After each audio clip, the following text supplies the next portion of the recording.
జై ఆంధ్రప్రదేశ్. అమ్మ దయ ఉంటే అన్నీ ఉన్నట్లే. ఈరోజు అమ్మ దయ ఉంది కాబట్టే రాష్ట్రాన్ని అభివృద్ధి పదంలో ముందుకు నడిపే నాయకుడు సింహాసనాన్ని అధిష్ఠించాడు.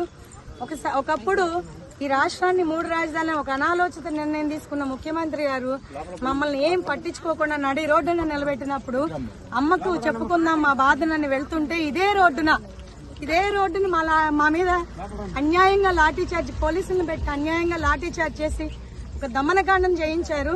ఆ రోజు మా రక్తాన్ని కళ్ళ చూసింది వైసీపీ ప్రభుత్వం.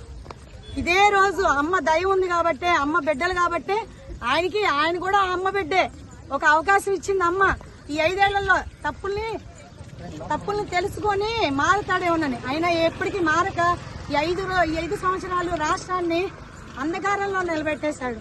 కాబట్టి అమ్మ ఎలా బుద్ధి చెప్పాలో అలా చెప్పింది. ఈ రోజు 5 కోట్ల ఆంధ్రుల ద్వారా ఓటుతో ఆ ప్రభుత్వాన్ని గద్దె దింపింది.